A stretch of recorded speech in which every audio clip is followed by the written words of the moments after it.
Ben non, il n'y a pas juste des avantages à voyager à vélo.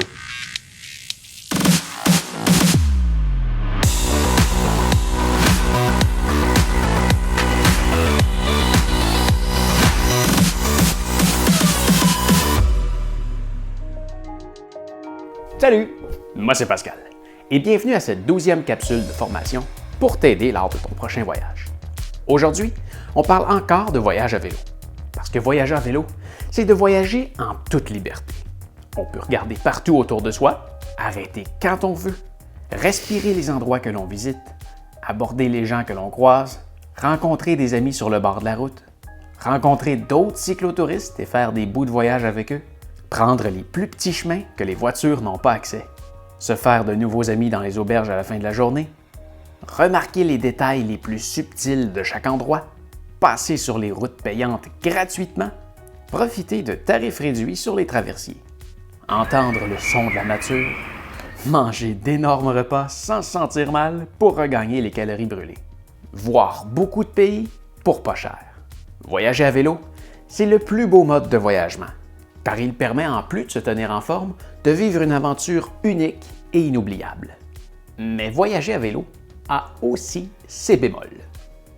Attraper des coups de soleil, se faire prendre par la pluie, s'épuiser en montant d'énormes côtes, suivre son GPS pour finir perdu au milieu de nulle part, se donner le trouble de voyager avec des gros bagages à l'aéroport, devoir passer dans des tunnels alors que c'est interdit car il n'y a pas d'autre choix, l'entretien mécanique du vélo, se trouver des boîtes à la fin d'un voyage pour emballer le vélo, être constamment à l'affût de nourriture pour remplir ses réserves, se battre constamment contre le vent dans ta face, et j'en passe. Aujourd'hui, je réponds à la question de Jean-Robert qui souhaite se lancer dans le cyclotourisme et qui s'interroge à savoir comment est-ce qu'il fera pour sécuriser son équipement en voyageant à vélo. Eh bien franchement, j'ai beau chercher et c'est le seul réel inconvénient que je peux trouver à voyager à vélo. Oui, parce que quand on y pense, pour les coups de soleil, on n'a qu'à mettre de la crème solaire. Pour la pluie, on n'a qu'à avoir des sacs de transport étanches à l'eau. Mais pour le reste, quand on y pense après coup, ce n'est que des beaux défis à relever qui forment en quelque sorte le glaçage sur le gâteau ou les épices sur une bonne tranche de contrefilet bien saignant. Le seul grand désavantage de voyager à vélo est d'être constamment pris avec son vélo. Car un vélo peut aller pratiquement n'importe où, mais avec tout son poids, c'est difficile de descendre des marches, alors imaginez de les monter, de se déplacer parmi la foule et de prendre l'ascenseur. Je me vois aussi mal rentrer dans un restaurant avec un vélo, ou dans une salle de bain, dans un petit commerce, un musée, et tu resteras surpris de la quantité d'hôtels qui les refusent dans les chambres. Cette fois-là, j'étais dans une auberge de jeunesse, dans une chambre à 4. Quand j'ai fait la réservation, j'avais demandé si je pouvais amener le vélo dans ma chambre et on m'avait dit que oui, sans problème. Une fois sur place, on me l'a refusé, parce que ça pourrait être dérangeant pour mes cochambreurs. Alors, une fois la réception bien occupée, je l'ai quand même amené dans la chambre et je l'ai mis à un endroit où j'étais certain que ça ne dérangerait pas personne. Ce qui rend la chose compliquée avec les vélos, c'est que c'est un objet convoité par les voleurs, qui ne peut pas rentrer partout et que si on se le fait voler, c'est pas vraiment cool. Oui, parce que faire du cyclotouriste sans vélo, c'est comme se brosser les dents avec ses doigts.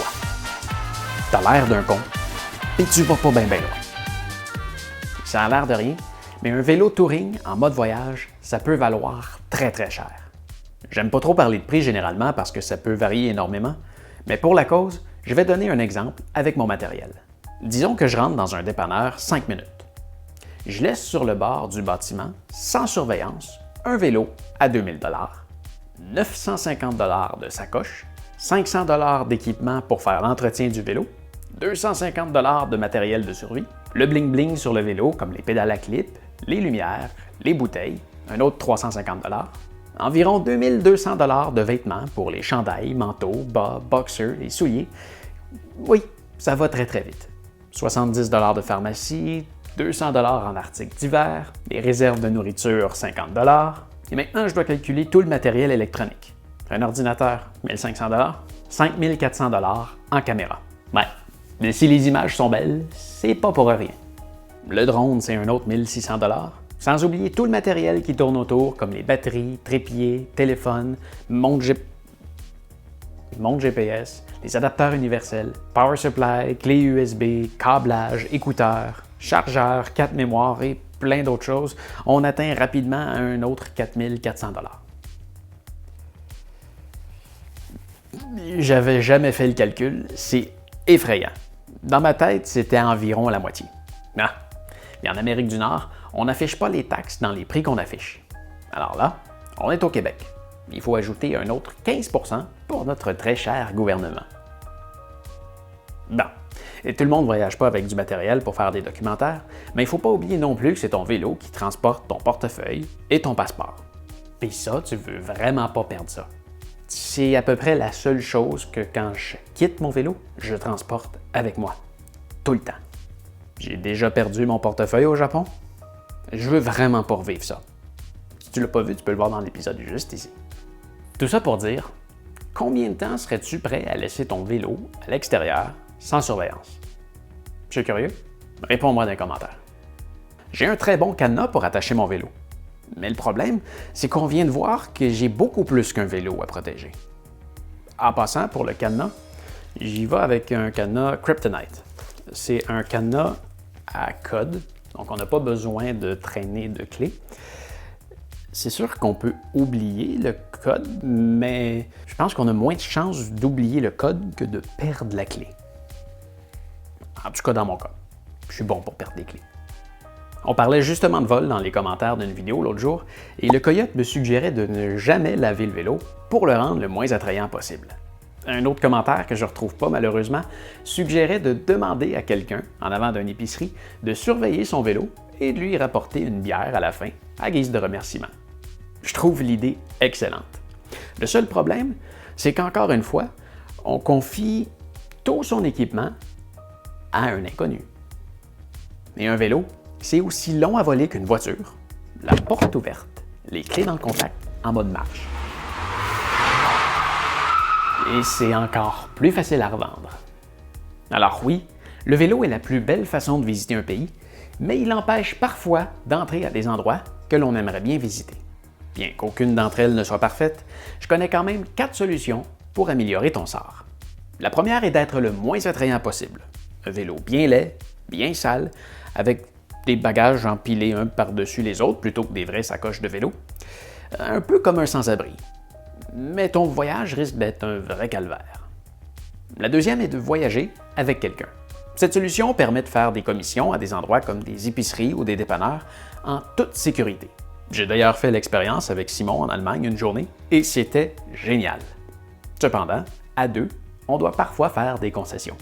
Compte pas aller visiter un musée, faire l'ascension d'une montagne à pied, un tour de kayak en rivière, manger dans un restaurant sur un coin de rue bien achalandé ou n'importe quelle activité.